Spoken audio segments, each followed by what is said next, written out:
The Court Jester, Part 3. So,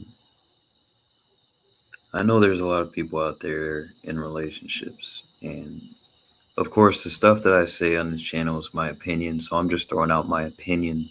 I'm not claiming to be an expert on this stuff, but I have experienced it, and I have come to conclusions after a lot of pain and after, thinking through it.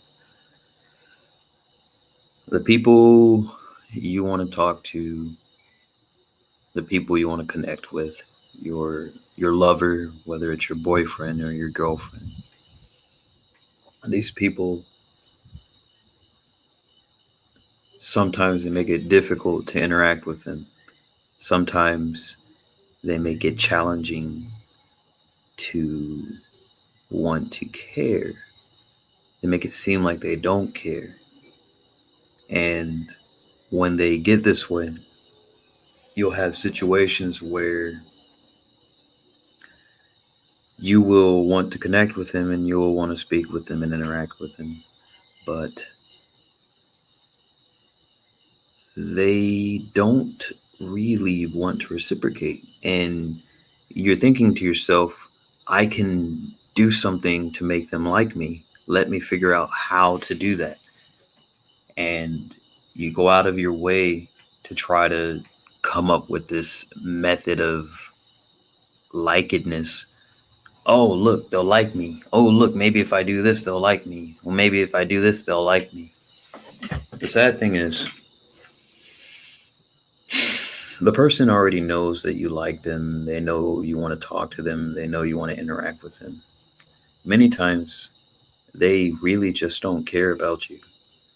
And the sad reality is, the more you chase that person, the less likely they will be to actually want to be with you or talk to you to begin with.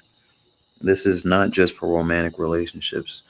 This seems to be the nature of the universe, the nature of existence, that whenever you show the least amount of concern for another person, or whenever you have them out of your mind, you pop into their mind. They become interested in you. There's many things like this. There's many universal rules and ways of understanding that can be seen in everything. I remember trying to talk to women in the past and trying to talk to people and trying to text them and figure out how to hang out with them. And the more I tried to hang out, the more I tried to figure out how to get them to like me, the less they wanted to get to know me, the less they wanted to like me. Now, on the flip side, sometimes these interactions initially, I didn't really have much care and I didn't really show much concern and I didn't show much urgency with my time. And these individuals seemed to like me much more. It was interesting to say the least. That being said, what I've learned in all those times and all the times that I was ghosted and all the times where the dynamic would change for the worse, I've learned you can't make people like you.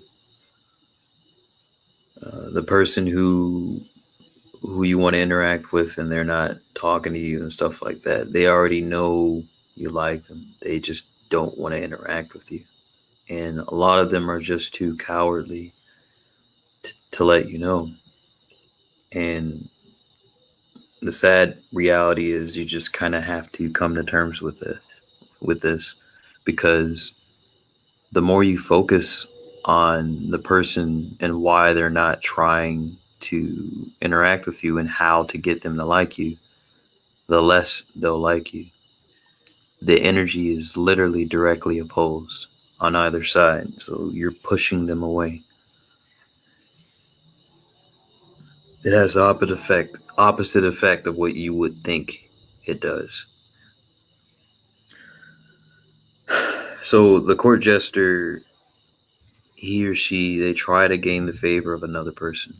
They try to use comedy and they try to use likability in order to to keep a person, entertained. They're entertainers. One thing that is true is that we're not here to entertain people. We're here to learn, and we're here to help others learn. We're here to help and be helped. We're not here, like, it's a very interesting exchange that we have, existence we have on the planet. We're not here just to entertain each other with cheap tricks and just, use each other as vibrators. We're actually here to learn from each other, and then we go on to somewhere else and we do other things. Um, I think when you're in the court jester archetype, you you don't you don't look at the world from a higher vibration. You look at it from a point of entertaining someone so that you'll be in their favor. A very codependent way of existing. You rely on them, you need them. Maybe you need someone to help you with rent. Maybe you really like some person, but they don't like you, and you're just desperately trying to get them to like you. When you stop trying to be likable by other people, it can have a very strong effect. I believe it's a good effect, but it's not something that's obvious. And it's easier said than done. A lot of people, they grow up in codependent situations. Maybe they had narcissistic parents. For sons, they were raised by their mothers, and they were taught to over rely on them in a lot of ways. Maybe a boyfriend, an abusive boyfriend or abusive girlfriend, and they kind of put you into this. You found yourself into this codependent state. I'm trying to offer solutions, but I'm also trying to share my experience, and it's very extemporaneous. When you're in this situation, you have to release the need to control, and you have to release um, the desire to be liked. And once you do that, then you can feel free. Then you can free yourself from the pain, from the pangs that you'll feel in your chest, from wondering if this person cares about you or not.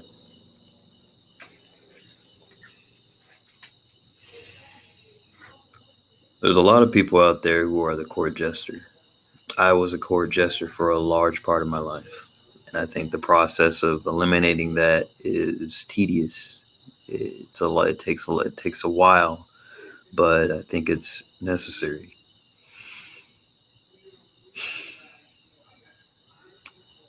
The court jester.